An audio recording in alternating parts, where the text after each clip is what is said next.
Mahagathbandhan versus Bharatiya Janata party बा। इ दावा हो रहा बा कि भारतीय जनता पार्टी के सत्ता से बेदखल कर दिया वो ये भारतीय जनता पार्टी के कहना बा कि कनगोजर के एगो टांगो ना टूटी, जौन कि मतदान से पहले ही दावा कर रहा बाड़े। तो ऐसा स्थिति में नीतीश कुमार खातिर परेशानी जरूर पैदा हो जाए। गोपालगंज में जौन कि गढ़ कहल जाला, किला कहल जाला भारतीय जनता पार्टी के, जबकि आंकड़ा बिल्कुल उल्टा बा।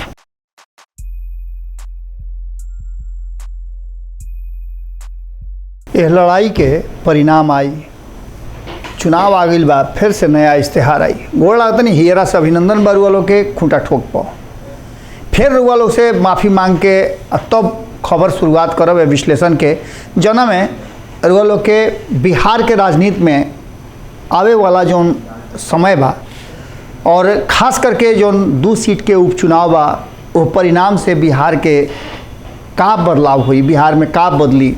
हालांकि सरकार तो बदल गई बा और सरकार बदलला के बाद दावा अलग अलग कल जा रहा बा। एक तरफ जहां महागठबंधन के दावा बा कि हर हाल में दोनों सीट हमनी के जीत जाए, वो ये भारतीय जनता पार्टी के दावा बा कि दोनों सीट महागठबंधन के हरा देव जा, ऐसे कि महागठबंधन में आपसी फुटमत बा। अब एक दावा के पीछे के कारण का बा, तो दोनों में कई गो ऐसा बात कहल जा रहा बा। और यहाँ तक ले कि कहे वाला तो ये भी कह रहा बा कि तेजस्वी यादव के हरावे खातिर ही उनका के दोनों सीट दिहल गई बा।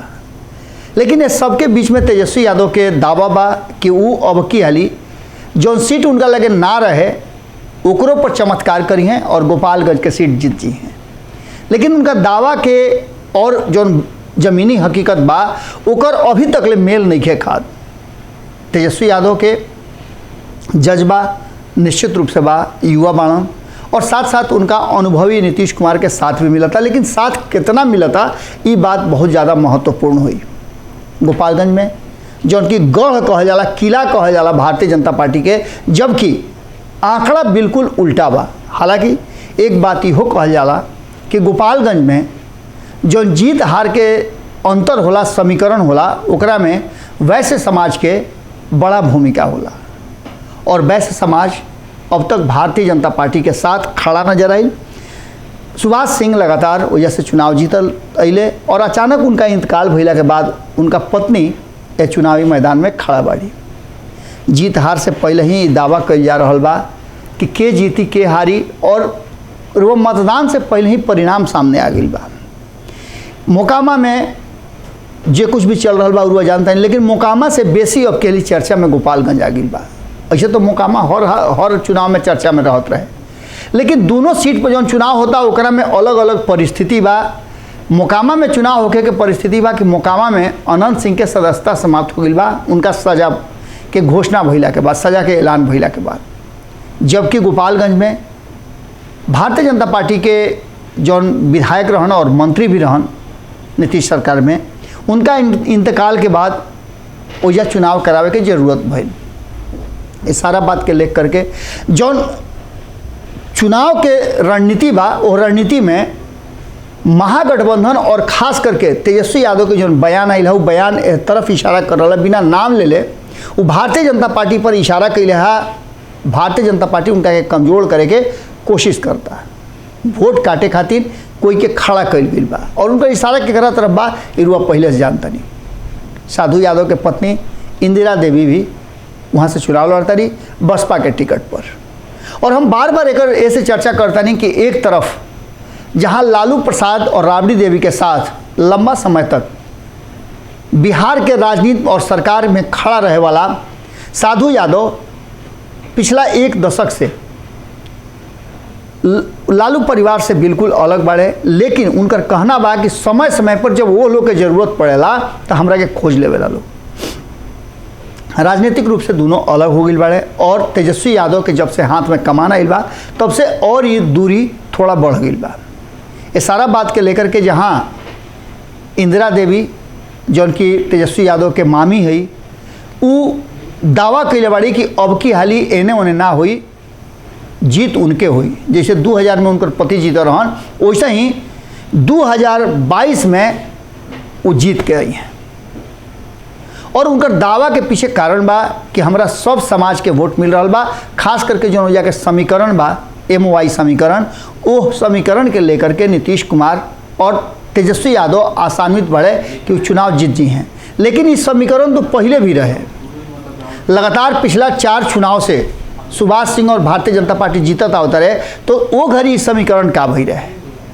जो आंकड़ा हमरा लगे बा ओकरा में सबसे पहला तो बात बा कि सहानुभूति के फायदा मिली, कारण कि पति के मृत्यु के बाद वो आइल बाड़ी चुनाव लड़े खातिर। सुभाष सिंह के अगर ग्राफ अच्छा ना रही तो उनका के 4 हाली से चुनाव लोग जिताइत ना।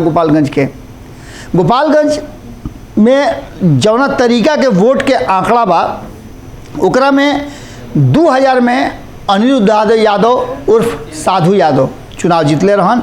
ओकरा बाद से सुभाष सिंह लगातार 2005 से 2020 तक चुनाव जीतत अइले। और एकरा में अगर आंकड़ा के बात करी तो सवर्ण के वोट मात्र 55,000 बा। ये 55,000 सवर्ण के वोट में अगर देखल जाओ तो जो व्यवसायी लोग के वोट बा वो वोट निर्णायक होला, और उस वोट के कहल जा रहा बा कि इस समाज जौन बा वो जाके जीत हार के फैसला करेला। एकरा साथ साथ सहानुभूति के साथ साथ एगो और बात कहल जा रहा बा कि एजा जौन MOI समीकरण बा वो समीकरण के ध्वस्त करके हमेशा सुभाष सिंह जीतल बड़े।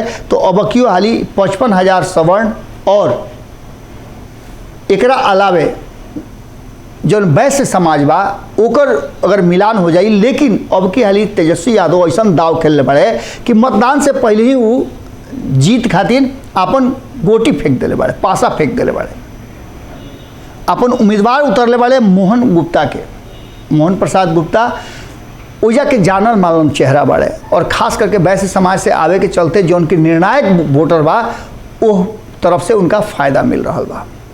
लेकिन इस सब में सबसे ज़्यादा लोकल होके के, हर कोई के दुख सुख में शामिल होके के, वादा और बात के साथ, दावा के साथ साधु यादव अपना पत्नी के जीत के दावा करता रहे। एक तरफ उनका जीत के दावा, दूसरा का तरफ तेजस्वी यादव के हर हाल में जीते के जो उनकर महागठबंधन के जो सुरूर बा ओकरा के देख ली। और तीसरा तरफ अगर आई तो कहीं ना कहीं भारतीय जनता पार्टी के परंपरागत सीट एक तरह से कह ली, कारण कि 4 चुनाव से लगातार जीतत आ रहा बा। तो यह बात के लेकर के एक बात तो पक्का नजर आ रहा बा कि कहीं ना कहीं ये पूरे माहौल में लड़ाई टक्कर के बाद, लेकिन गोपालगंज में त्रिकोणीय संघर्ष हो रहा बा। तीनों दावा कर रहा बड़े, दावा के पीछे जो हकीकत बा वो परिणाम के दिन पता चली। लेकिन मतदान से पहले ही दावा कितना मजबूत बा ई रुआ चुनाव प्रचार के समय नजर आई। नॉमिनेशन हो गई बा भारतीय जनता पार्टी के, और एकरा साथ साथ रुआ देखबे कहीं कि कौना तरीका से जौन राष्ट्रीय जनता दल के भीतर सारा मामला अझुराई रहे, जगदानंद सिंह के इस्तीफा के लेकर के, उनका स्वास्थ्य के लेकर के, उनका दिल्ली ना गईला के लेकर के, इस सारा बात के लेकर के जो मामला अझुराई रहे ओकरा कहीं ना कहीं संहारे के कोशिश तेजस्वी यादव कैले, और शिवचंद्र राम ओजा अपन भूमिका निभौले, जिनका के कहल जा रहा बा कि संभावित प्रदेश अध्यक्ष बाड़े। लेकिन खैर ये बात से अगर आगे निकली तो दूसरा तरफ जौन ई आंकड़ा बा ओकरा में जहाँ जीत हार के दावा कल जा रहा बा, तेजस्वी यादव मजबूत दावेदारी अपन पेश कैले बड़न, वैसे उम्मीदवार के उतार करके वो ये MOI समीकरण के वोट उनका मिली। लेकिन एकरा में बड़ा सेंधमारी हो रहा बा। एक तरफ जहाँ यादव समाज से साधु यादव खड़ा बड़े, वो ये AIMIM भी अपन उम्मीदवार उतार करके कहीं ना कहीं तेजस्वी के जो वोट बैंक बा ओकरा में सेंधमारी जरूर करी। कारण कि अब की हाली कांग्रेस के ओजा सीट ना दे करके, चूँकि कांग्रेस हमेशा से ओजा अल्पसंख्यक उम्मीदवार उतारते रहे, मुस्लिम समाज से ओजा उम्मीदवारी रहे, और जीत करके भी कई हाली आई बड़े। ये सब बात के लेकर के ओजा मामला अझुरात नजर आ रहा बा। और अगर लड़ाई साधु यादव बनाम भारतीय जनता पार्टी हो जाए तो कोनो बहुत बड़ा बात ना हो, कारण कि एकरा पहले भी ऐसा हो चुकल बा। साधु यादव जमीनी मेहनत कर रहा बा, और उनका कहना बा कि हम केहू के मरनी जेनी से लेकर के शादी ब्याह तक ले सब में शामिल हो खिले।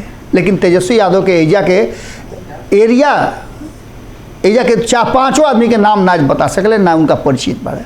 खैर ये सब बात के लेकर के अब भारतीय जनता पार्टी के दावा थोड़ा ज़्यादा मजबूत लागता। कारण कि लड़ाई अगर महागठबंधन वर्सेस भारतीय जनता पार्टी हुई तो ओकरा में कहीं ना कहीं सेंधमारी जरूर ये दोनों दल मिल करके करी, बसपा और AIMIM। वो ये जरूर देख ली कि भारतीय जनता पार्टी के समर्थन में कह ली या फिर बिना समर्थन के, बिना कोई के समर्थन के लिए एकदम बिल्कुल साइलेंट रह करके एक तरफ जहां मुकेश सहनी अपन उम्मीदवार ना उतरले ओजे देख लो कि चिराग पासवान भी अपन उम्मीदवार ना उतरले, तो ई फायदा केकरा मिली ई परिणाम के बाद पता चली। दूसरा तरफ अगर मोकामा के बात करी तो मोकामा में सीधा लड़ाई बा। ये लड़ाई में महागठबंधन वर्सेस भारतीय जनता पार्टी बा और भारतीय जनता पार्टी इस लड़ाई में जीत के दावा ऐसे करता कि भारतीय जनता पार्टी के इस सोच बा जो लगातार प्रचारित भी कई जा रहा बा कि जनता दल यूनाइटेड अनंत सिंह के सपोर्ट ना कर सकेला। हालांकि ये सपोर्ट सिस्टम के अगर देखी तो महागठबंधन संयुक्त रूप से नीलम देवी के नाम अनाउंस कैलस, लेकिन नीलम देवी के दावा और जो ग्राउंड रियलिटी बा ओकरा में रुआ साफ नजर आयल हुई कि खास करके जो सर्वे रिपोर्ट आ रहा बा ओकरा में नीलम देवी के समर्थन में यानी अनंत सिंह के समर्थन में लोग बड़ा मजबूती से बा। लेकिन कुछ क्षेत्र ऐसा बा जहाँ कहल जा रहा बा कि ललन सिंह के दबदबा बा। एकरा पहले भी सोनम देवी चुनाव लड़ चुकल बाड़ी और अच्छा खासा परिणाम लेके आयल बाड़ी। ये सारा बात के लेकर के जो मोकामा के लड़ाई बा हालांकि देखे में तो बहुत टफ नज़र आ रहा बा, लेकिन परिणाम के बेरा दावा केकर मजबूत हुई उहो असर करी। खास करके दो जो दल बाड़े VIP और लोक जनशक्ति पार्टी रामविलास, ये दोनों अपन उम्मीदवार निखन उतरले मोकामा से भी और एकर असर जीत हार पर निश्चित रूप से पड़ी। एक में कोनो दुराय नहीं है। नॉमिनेशन फाइल एक दिन दोनों उम्मीदवार के हो रहा बा और ये लड़ाई महिला वर्सेस महिला हो रहा बा, जहाँ एक तरफ सोनम देवी के चुनाव लड़े के पहले से भी अनुभव बा। और ये 2019 के चुनाव में नीलम देवी भी मुंगेर से लोकसभा के चुनाव लड़ चुकल बाड़ी। अब देखे वाला बात हुई कि यही जो जनता दल यूनाइटेड के रोल का रहता। अगर जनता दल के यूनाइटेड के रोल महागठबंधन के प्रति बेहतर हो गई तो युवा मान के चलें कि एजा भी परिणाम असरदारक हो सकेला। लेकिन अगर जनता दल यूनाइटेड के पूरा तन मन से नाम सहयोग मिली तो परिणाम में अंतर पड़ सकेला। अब देखे के बात हुई कि तेजस्वी यादव एकरा के कैसे मैनेज करता रहे, कैसे समेट करके गोपालगंज और मोकामा के परिणाम के अपना पक्ष में करता रहे। हालांकि एक बात और कहल जा रहा बा कि यह परिणाम पर बहुत कुछ बिहार के सरकार भी निर्भर करता। अगर ये दोनों जगह के सीट तेजस्वी यादव जीत जाता रहे जौन कि मतदान से पहले ही दावा कर रहा बाड़े, तो ऐसा स्थिति में नीतीश कुमार खातिर परेशानी जरूर पैदा हो जाई। का हुई तो आवे वाला वक्त बताई, लेकिन दोनों लड़ाई बड़ा टक्कर के बा, कांटा के बा और कहल जाला कि लिटमस टेस्ट बा दोनों पार्टी के। जहां एक तरफ 2024 के चुनाव में दावा हो रहा बा कि भारतीय जनता पार्टी के सत्ता से बेदखल कर दिया, वो जो भारतीय जनता पार्टी के कहना बा कि कनगोजर के एगो टांगों ना टूटी। अब दोनों उपचुनाव में बिहार कौना रास्ता पर जा रहा बा, केकरा करवट बैठी, कौना करवट बैठी, ये बात चुनाव परिणाम के साथ साफ हो जाई।